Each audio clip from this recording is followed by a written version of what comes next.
O golpe tá aí. Nem é novidade. Vamos ter que ir além, tá? Vamos ficar atento? Os golpistas têm um roteiro. A gente pode evitar isso? Vem comigo.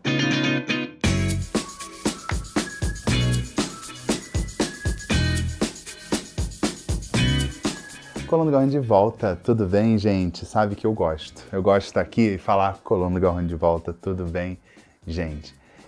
Tudo bem? Eu estava de férias, eu precisava. Foram ótimas. Muito obrigado por perguntar. Eu gravei não um, mas 2 vídeos nas férias, um no México e um nos Estados Unidos. De novo, pela enésima vez, não esperem vídeos de viagem. São vídeos de reflexão, como todos os meus vídeos aqui. Eu saio de casa para viajar sem pauta. Eu chego, vivo um pouco a cidade e, pum, eureka! Faço um vídeo sobre o assunto X. Foi o que eu fiz. Sempre com essa pegada política, porque essa é a vibe desse canal. E eu sei que vocês gostam, meus deprimidinhos e minhas deprimidinhas. Já comecei a editar o vídeo do México, tá? Vou rodar umas imagenzinhas aqui, um teaser, digamos assim, pequenininho aqui do lado, mas não vou dizer o tema, tá? Vou falar só que eu me emocionei fazendo. Juro. Eu vou cortar a parte do choro para eu não ficar chorando aqui no YouTube. Mas eu chorei. E tem aquele vídeo íntimo e pessoal que eu já gravei, mas não editei. O editor não tá entregando, gente. O que eu faço? É só você passar a me remunerar que eu abandono os trabalhos que pagam boleto. Não dá para viver de trabalho voluntário, né? Tá. Compreendo. Um dia eu chego lá, né? Bem, hoje o vídeo é aqui em casa, sobre o Brasil, sobre o presente, futuro. Tem um exercício ali, um quê de futurologia. Eu já fiz um vídeo chamado Golpe Tá Aí. Vejam, link na descrição. Esse vídeo de hoje é uma espécie de segunda parte desse vídeo, o Golpe Tá Aí, parte 2, a missão, mais ou menos. Bem, assistam a esse vídeo, assistam aquele, assistam esse ou aquele, esse e aquele. Gostaria muito que vocês assistissem aos 2. Me segue nas redes sociais. Tem conteúdo lá cada vez mais. Se inscreve no canal. Seja bem-vindo. Seja bem-vinda. Gente, a pergunta de muitos milhões de dólares, que pode implicar muito sangue, suor e lágrimas. Vai ter golpe no Brasil? A resposta é: não sei. O que eu sei, e qualquer observador minimamente atento ao que acontece no Brasil, é que tem muita gente que quer lá nas alturas do poder, nas esferas do poder. Principalmente ele. Mito, mito. Pois é, o mito para alguns, mas como chamar alguém que já deixa claro que como está não vai aceitar o resultado das eleições, que em se tratando de eleição não acredita que a palavra final seja da justiça eleitoral e diz que as pessoas têm que pegar em armas para defender uma ideia muito particular de liberdade. Ele também conta com seus aliados fardados ou séquito de seguidores para ignorar a vontade da maioria nas urnas, consideradas por eles fraudulentas, mesmo que o próprio Bolsonaro diga que não tenha provas. Como é que a gente chama essa pessoa? Mito, mito. Não.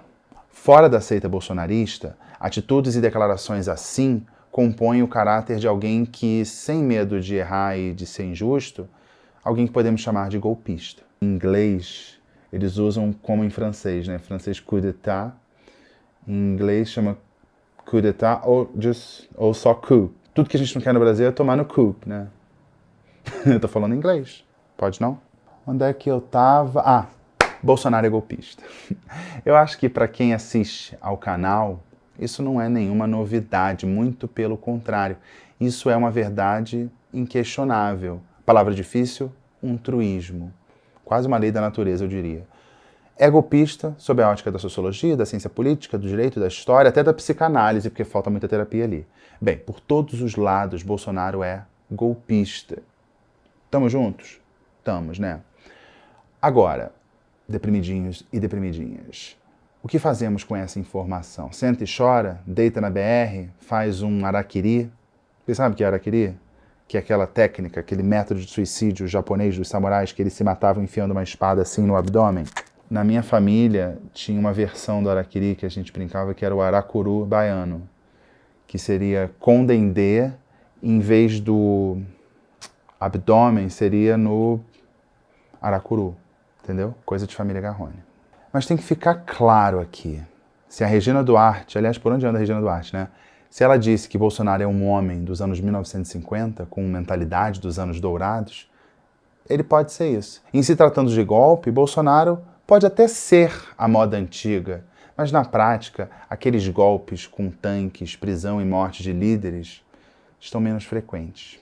Sabe o golpe do Chile, de 1973? É um golpe de manual. Militares atacando com a força aérea ali, bombardeando o Palácio Presidencial com o presidente dentro. Os golpes hoje são mais sutis, mais sofisticados, mais retrofitados, digamos assim, mais demorados. Mas olha, sejamos sinceros, e alguém me diga se eu estou errado. Nunca na história da humanidade um golpista se autodeclarou golpista. Olha essa frase aqui que eu separei. Atendendo às exigências de um sistema jurídico e político, assegura-se autêntica ordem democrática, baseada na liberdade, no respeito à dignidade da pessoa humana. Sabe de onde eu tirei esse texto? Pois é o preâmbulo do AI-5, de 68. Falava em autêntica ordem democrática, aquele texto que autorizou o fechamento do Congresso, falava em intervenção em estados e municípios, permitia suspender direitos políticos de qualquer cidadão e proibia que qualquer ato do presidente tomado em nome do AI-5 fosse revisado pela justiça. Poder total para o presidente. Nas palavras dos golpistas, o AI-5 assegurava a autêntica ordem democrática. Os golpistas de 68 se diziam democratas. Os de 2022 também. Os golpistas se dizem democratas, defensores da liberdade, da família, do cidadão de bem. Mudaram as estações, nada mudou, né? De certa forma, o golpe já está em curso, porque as instituições já foram golpeadas. Bolsonaro abriu mão das prerrogativas dele e deu para o Congresso dinheiro que deveria ser administrado pelo governo federal para executar políticas públicas, são agora do Congresso, que em troca desse dinheiro poupa o presidente de ser punido por seus crimes de responsabilidade e também por crimes comuns. Bolsonaro virou uma espécie de rainha da Inglaterra. Coitada da Betinha, gente, coitada. O Procurador-Geral da República, indicado por Bolsonaro, nunca vê muitos indícios de má conduta. Abre ali, de vez em quando, uma investigação preliminar. O STF, que freou as ilegalidades do Bolsonaro, como no caso da pandemia, autorizando os estados e municípios a proteger a população do vírus, hoje, o Supremo, diante das ilegalidades da PEC eleitoral, por exemplo, que Bolsonaro usou para distribuir ali benefícios num cenário supostamente emergencial, que usa como álibi problemas que não são de hoje, inflação de alimentos, inflação de combustível. Bem, a proposta de emenda constitucional viola a lei eleitoral, a lei de responsabilidade fiscal, teto de gasto. Para onde foi, né? O Supremo, sob ataque desde os primeiros momentos do governo Bolsonaro, vai ter coragem de decidir o óbvio, que essa PEC é ilegal? Não. Senão aumenta a fervura nesse caldo que já está quente de ambiente eleitoral, né? O STF não vai ter coragem, está acuado, ainda mais porque a oposição votou em peso. Mesmo que isso não torne a PEC legal. E é claro, tem o alvo preferencial da vez, que é a justiça eleitoral. Bolsonaro repete que não tem provas para evitar uma confissão do crime, mas diz que as eleições desde 2014 pelo menos foram fraudadas. De novo, sem provas nas palavras de Bolsonaro. Mas no bolsonarismo, uma especulação, uma hipótese, vira verdade incontestável, escrita em pedra, profecia divina, versículo bíblico. Bem, eu podia ficar horas aqui dando exemplos desses mini-golpes prosaicos, mas eu vou citar, assim, outros casos, assim, rapidinho, para poder ir direto para o filé mignon desse vídeo. Exemplos: IBAMA, universidades, Fundação Palmares, Biblioteca Nacional, Petrobras. Fora a bajulação e a remuneração para agentes públicos armados, militares ou não. Vamos lá, o golpe está em curso. Não esperemos o dia D e a hora H. A gente observa e pode esperar mais ataques, mini-golpes, dentro de um grande golpe. Bem, esse vídeo, que eu chamo de roteiro do golpe bolsonarista, não é um vaticínio, uma premonição, não sou mãe de Ná. Mas temos um calendário eleitoral aí estabelecido. E temos um governo golpista que conta com agentes armados, cooptados, civis armados também nos últimos anos. Lembrando que o aumento da venda de armas de 2021 comparado com 2018 foi de 300%. Tem as teorias da conspiração sobre fraudes nas urnas, apoiadas inclusive pelo Ministério, pelo Ministro da Defesa. Um governo com a máquina na mão, um governo que nunca se envergonhou de cometer crimes. Seria justo atualizar o rótulo de gabinete do ódio para gabinete do golpe. O que eu pensei em fazer aqui? Pensar numas datas-chave desse calendário eleitoral. Dia 2 de outubro é a data do primeiro turno. Mas até lá muita coisa vai acontecer e já está acontecendo. O próprio presidente já alertou. nós sabemos que temos que fazer antes das eleições. Pois é, o que será isso? Não sei, mas o recado está dado para os ministros, para os agentes armados, civis armados, tias do Zap, vovôs golpistas, reacionários de plantão, saudosistas da ditadura, lambedores de coturno, fetichistas de camuflagem, enfim, essa gente que não trabalha com aquele conceito que eu e você gostamos muito, sabe? O conceito de Estado Democrático de Direito. Aquele da Constituição de 88, a nossa Carta Magna, aquela que é clássica, sabe? Combina com tudo, vai no inverno, vai no verão, maravilhosa. E a gente tem aí uma ordem do presidente para fazermos o que tem que ser feito antes das eleições. Já se fala até em suspender a eleição. O motivo importa. Se arruma uma pseudo-fraude, uma pseudo-falha na urna, uma pseudo-invasão comunista, o que seja. Imagina no dia da eleição. Em 2018, no segundo turno, se eu não me engano, desde cedo, não sei se foi no primeiro ou no segundo, mas desde cedo circulou um vídeo de uma suposta fraude na urna. Uma pseudo-fraude que era que a pessoa apertava e já aparecia a foto do candidato do PT. No fim do dia, depois do vídeo ter circulado muito e ter sido compartilhado, inclusive pela família Bolsonaro, a Justiça Eleitoral mostrou que o tal vídeo estava manipulado. Tarde demais, muita gente foi votar achando que aquela fraude era verdadeira. Quais seriam as novidades que apareceriam em 2022? Quantas denúncias mentirosas de fraudes podem ser feitas? E como a gente não vai ter tempo de desmentir essas mentiras? Mentir em véspera de eleição e no dia da eleição tem impacto muito grande. Fechadas as urnas, 5 da tarde, a gente tem que esperar até todas as urnas fechem. Ou seja, 7 da noite, horário de Brasília, porque é quando fecham as urnas no Acre. E quando começam aquelas primeiras divulgações, a gente já vai ter parte substancial dos votos apurados, porque tem esse intervalo entre 5 e 7 da noite, que esses votos são contados, mas não são divulgados. Quantas teorias da conspiração não vão vir?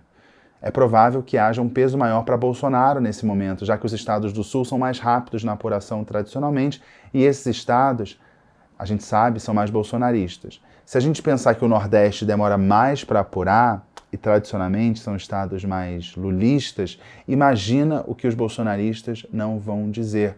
Vão dizer que a queda percentual de Bolsonaro nos resultados parciais é fruto de fraude. Vão ser momentos tensos, muita fake news, muita teoria da conspiração, mentira mesmo, né? E a capacidade de separar o joio do trigo num momento tenso, um dos mais tensos dos últimos anos, vai estar comprometida. Nesse momento de emoção à flor da pele, até as pessoas investidas de boa fé provavelmente vão estar ali com a visão turvada pela emoção. E trabalhar com emoções é especialidade da extrema-direita e não só no Brasil. Ódios, medos, inseguranças, ressentimentos, tudo isso vai virar matéria-prima para a máquina de manipulação do bolsonarismo. Medo, né? Vai sair um resultado do primeiro turno. Vamos pensar nas pesquisas? Se as eleições fossem hoje, não são, mas se fossem, temos 2 cenários possíveis. Vitória de Lula no primeiro turno ou segundo turno de Lula com Bolsonaro. Eu vou supor aqui que haja um segundo turno. Imagina como vai ser esse mês de outubro até o segundo turno. A última chance de Bolsonaro se manter no poder pela urna. Que medidas ele não vai tomar com a máquina pública na sua mão? Uma pergunta importante. Quem vai conter possíveis e, vamos combinar, prováveis ilegalidades de Bolsonaro nesse período? O questionamento das urnas já vai começar. Se hoje Bolsonaro e sua seita dizem ter certeza de que o mito vai ganhar no primeiro turno, porque onde ele passa está cheio e supostamente o Lula não pode sair às ruas, bem, qualquer resultado diferente desse vai ser questionado. E levando em conta que, segundo as pesquisas, Bolsonaro tem mais de 50% de rejeição, a possibilidade de Bolsonaro ganhar no primeiro turno é remotíssima, né? Vai ter questionamento na eleição antes dela ser concluída. Agora, é possível imaginar até onde vai a imaginação e a mentira do bolsonarismo? A criatividade dessas mentes, que chamam o ministro Alexandre de Moraes, por exemplo, indicado pelo Temer de comunista, gente que inventou uma madeira de ou que jura que Bolsonaro é cristão, liberal e defensor da família, esse povo pode criar qualquer coisa, qualquer coisa. Nos grupos bolsonaristas no WhatsApp, por exemplo, os bolsominions já estão há anos, e fortemente de 2021 para cá, sendo ali doutrinados a acreditar em qualquer teoria da conspiração envolvendo as urnas eletrônicas. Primeiro, a solução era o voto impresso. Depois, o suposto voto auditável. Depois, o cabo para um computador militar. E, mais recentemente, uma fiscalização paralela feita pelos militares. Tudo para solucionar uma fraude sobre a qual, repito, O próprio presidente Bolsonaro já disse não ter provas. Ok, vamos pensar no segundo turno. A essa altura, a questão já vai ter sido judicializada de alguma forma e a pressão nas ruas pode ser grande. Manifestações... Será que o candidato rival de Bolsonaro vai conseguir fazer campanha tranquilamente? Quantas fake news não terão sido espalhadas? E a exemplo do que aconteceu em 2018, podem soltar um documento, uma delação premiada, um áudio. A eleição já é assim, mas na pós-verdade do bolsonarismo pode rolar, sei lá, um suposto áudio do Fidel Castro com uma tramóia da ditadura cubana envolvendo o ex-presidente Lula. Se é verdade ou não, não importa. De novo, emoções à flor da pele. Uma perícia pode dizer que é uma imitação tosca. Pouco importa. O perito vai ser taxado de comunista, petista, globalista. Tudo isso é possível. Lembre-se, teve gente que caiu na mamadeira de p***. Acreditaram que a Havan era da filha da Dilma. É possível imaginar o que vão inventar? Não. Mas sabemos, vai ter muita fake news. Não precisa ser adivinho. Como os militares vão se comportar? Vão continuar querendo dar a palavra final sobre a eleição, uma atribuição que é do Tribunal Superior Eleitoral? No dia do eventual segundo turno, partindo do princípio que vai ter segundo turno e partindo do princípio, gente, que vai ter eleição, infelizmente, a gente precisa dizer isso. Os ataques às urnas vão continuar. Vídeos falsos, denúncias falsas.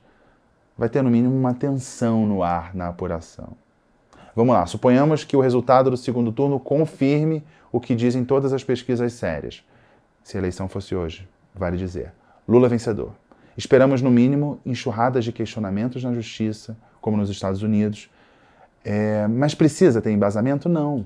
É aquela velha frase, papel aceita tudo. Você consegue escrever você consegue. Marcianos comunistas irradiam energia quântica sobre as urnas eletrônicas e isso impacta na suposta sala secreta do TSE para beneficiar Lula. E se alguém escrever isso para a justiça e a justiça descartar essa denúncia, bolsonaristas não se darão por convencidos. Nas ruas, como os seguidores do presidente vão reagir? E, em paralelo, a gente pode dizer, sem risco de errar, que Bolsonaro, que não vai reconhecer a derrota jamais, vai minar o caminho para o próximo governo. Bolsonaro só se preocupa consigo mesmo, talvez com a família. Vão ser 2 meses inteiros para entregar o pior governo possível para o sucessor. O que Bolsonaro não faria para atrapalhar o sucessor? Eu lembro de uma história, sabe, de um amigo que administrava imóveis e contou um caso de um inquilino que foi despejado pelo dono do apartamento e o inquilino indignado jogou concreto em todas as pias privadas e ralos do apartamento. Tipo assim, saio, mas não vou deixar barato. Te surpreenderia se Bolsonaro, com a maturidade que ele tem de aluno de 5ª série, fizesse isso? E o concreto nas privadas do Palácio da Alvorada pode ser só ali uma metáfora para tudo que o governo Bolsonaro e o Bolsonaro podem vir a fazer na administração pública que vai ser entregue ali para o principal rival, Lula. O mal na guerra do bem contra o mal, o ladrão, o comunista. Lula. Vamos lá, 1º de janeiro, posse. De novo, supondo que o resultado das pesquisas se reflita nas urnas, tá? E de que vai ter eleição. Será que vamos ter uma repetição, um pastiche do que houve no Capitólio dos Estados Unidos? Trump quis recolher urnas, pediu para computar votos para ele, gritou, esperneou e no dia da posse mandou os seguidores irem para o Congresso fazerem valer o que eles achavam que era o resultado da eleição. Vamos ter Bolsonaro transtornado em cima de um palanque, de um trio elétrico, instruindo seus seguidores a invadir o Congresso? Nos Estados Unidos, funcionários públicos, a gente tem ouvido na comissão que investiga o caso da invasão do Capitólio lá no Congresso americano, funcionários públicos impediram que Trump desse um golpe de Estado. É a informação que a gente tem. Na posse de Joe Biden estava vazio, né, por causa das restrições da Covid, não houve público. A posse do próximo presidente brasileiro vai estar cheia, seja quem for, ganhe quem ganhe. O que pode acontecer? Eu podia aqui fazer várias especulações, mas eu deixo essa pergunta aqui. O que o golpista Bolsonaro vai fazer ao longo dos próximos meses, nesses dias até a eleição, no dia da eleição, na noite da eleição, entre um eventual 1º turno e um 2º turno, depois do 2º turno, no dia da posse, e pior, mesmo que as coisas terminem como nos Estados Unidos, ou seja, com um presidente que liderava as pesquisas e foi eleito na urna, empossado, o bolsonarismo não vai morrer. Trump não morreu. No Congresso, são poucos os republicanos, partido do Trump, que ousam criticar o ex-presidente. Trump ainda é, hoje, o principal fiador de candidatos republicanos em todos os níveis nos Estados Unidos. Eu estava nos Estados Unidos agora há pouco e cansei de ver propaganda na TV de candidato republicano posando ali ao lado do Trump, dando a chancela. Biden não está fazendo um bom governo, as pesquisas mostram que mais da metade dos americanos desaprova ali o trabalho dele. Se Trump não for preso, tem fortes chances de voltar à presidência pelo voto. Por que com o bolsonarismo seria diferente? As pesquisas mostram que num eventual segundo turno, 1/3 dos brasileiros votariam em Bolsonaro. Uma galera assim, digamos, radicalizada. Gente descompromissada com a democracia, muitos vivendo num mundo paralelo, desenhado pelas redes de desinformação e com aquele fetiche em armas e com acesso fácil a elas. Esse aqui é um exercício de dedução, a partir de declarações e atitudes de um governo cujo presidente abertamente defende um golpe de Estado e declara a luta armada como uma solução para a política. Não é uma previsão, se isso vai se concretizar, não sei, ninguém sabe. Mas vocês que me ouvem até agora nesse vídeo, acham que eu falei algum absurdo? Gente, fiquei pensando, eu tive uma experiência, vou compartilhar com vocês, eu trabalhei como mesário, pelo menos 2 vezes eu acho, lá em 1800 e Floriano Peixoto, sabe? Eu lembro que eu, mesário, presenciei alguns casos que você digita ali o título de eleitor para autorizar a votação do eleitor e dava um erro ali.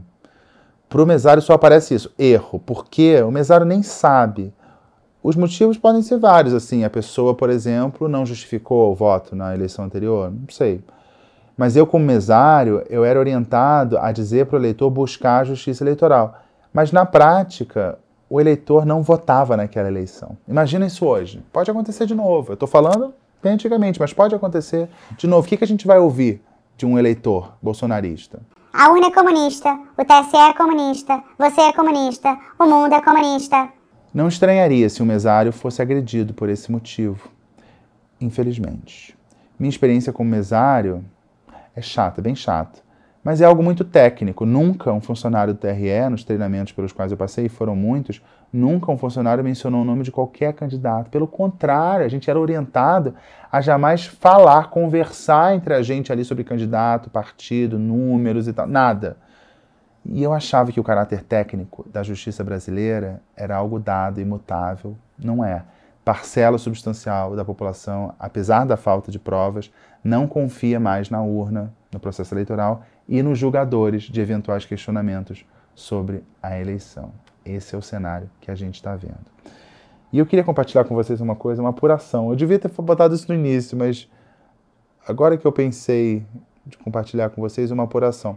Vocês sabem que eu sou formado em Relações Internacionais e, enfim, tenho os meus contatos, E tenho contatos com a diplomacia aqui no Brasil. E vocês devem ter ouvido falar que o presidente Bolsonaro iria convocar os embaixadores para falar da fraude na urna, a suposta fraude na urna. Ele já fez aquela coletiva, que ia ser a coletiva bomba, e na própria coletiva ele falava, não tenho provas. E ele falou que ia apresentar as provas agora para os embaixadores.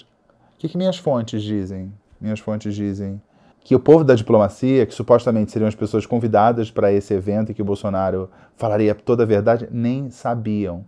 O Bolsonaro falou isso aí para a imprensa, no cercadinho e tal, mas não combinou com as pessoas que, teoricamente, iriam assistir essa palestrinha aí dele falando mal de urna eletrônica, né? É muito louco, completamente despreparado. Mas é assim, diplomata é pragmático. Eu fico imaginando um diplomata bem formado, que vem trabalhar no Brasil e tal, e tem que lidar com essas figuras que a gente conhece do governo Bolsonaro. Tratar de meio ambiente com o Ministério do Meio Ambiente do Bolsonaro. Mas, assim, tem que ter pragmatismo. Então, eles são pragmáticos e não vão falar mal do Bolsonaro, obviamente, não cabe. Você, como diplomata estrangeiro aqui, não vai falar mal do presidente da República, mas podem ter um desprezo pessoal pela figura do presidente, mas, como relação entre Estados, eles têm que conversar, receber, tentar tocar projetos juntos e tal, porque você tem interesses que podem ser convergentes no Brasil. E tem uma coisa que eu acho importante, essa talvez seja... Isso que eu falei é curiosidade, mas uma informação importante, que eu apurei talvez a mais importante. Os representantes estrangeiros no Brasil, as representações diplomáticas estrangeiras no Brasil, trabalham com cenários, né? Trabalham com cenários. O que pode acontecer, né? O país que manda o seu corpo diplomático para cá quer ter informações sobre o Brasil. Então, os diplomatas aqui precisam pintar cenários para informar os seus chefes em casa. E embaixadas estão trabalhando com cenários bem ruins, inclusive prevendo evacuação de funcionários. Imagina isso. Que pode pegar para capar. Você deve ter visto isso. Você tem casos clássicos, né, de país em guerra, que você tem que tirar todo mundo. Teve recentemente no Afeganistão aquela correria e tal. Tem o caso clássico também da Guerra do Vietnã. Tem umas imagens dos diplomatas tentando sair. O caso do classicaço da Embaixada Americana no Irã, que foi invadida depois da Revolução. Eu acho que o Brasil não é isso. Não é isso. Não é Afeganistão, não é Irã, não é Vietnã. Mas as embaixadas trabalham com esse cenário. Se precisar, sim, se tiver um pega para capar, não sei qual é a expressão que eles usam, pega para capar, na linguagem diplomática, eles preveem essa possibilidade. Há essa possibilidade. O que para mim já é uma derrota total como civilização, né? Bem, falei demais, né? Deixa eu ver quanto tempo. Eita, falei demais. A seguir, a Colonia do Francisco. Se você está deprimidinho, deprimidinha, você precisa dele. Você precisa de uma pílula de Francisco.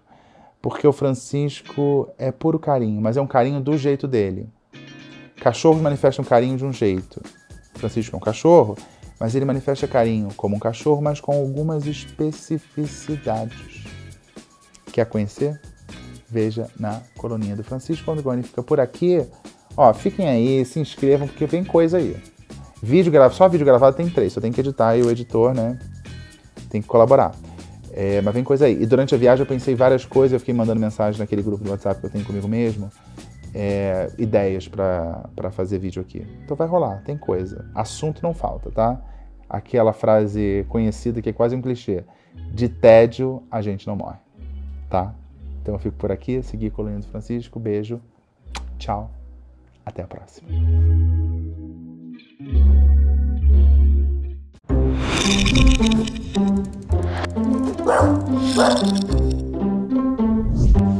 Olha quem tá aqui. Olha quem tá aqui. Ei, Franciscão, gente, é muito bom voltar de viagem. E tem alguém aqui, ó. Tem alguém aqui prontinho pra dar carinho pra gente. Né, Francisco? Tava com saudade, Franciscão? Né, Franciscoide? E é engraçado, ele tem um comportamento que ele fica agitado e tal, mas logo depois ele acalma e fica pertinho só. Ele não é muito de ficar pertinho, mas quando você fica longe um tempo e volta, acontece isso. Ele vai ficar pertinho. E ele, gente, vou falar pra vocês, ele não é do tipo que faz contato visual. Eu não sei como é que vocês têm cachorro, como é que funciona. O Francisco não é muito de fazer contato visual, mas ele põe o peso em si. Quer ver aqui, ó? Ele põe o peso em cima, né? Eu não vou dizer que é a maneira dele de demonstrar afeto, porque eu não sei exatamente o que os cachorros sentem afeto, mas é o jeito dele. Faz uma festa, acalma e encosta, sem contato visual. Né, Franciscoide? Né? Que coisa linda.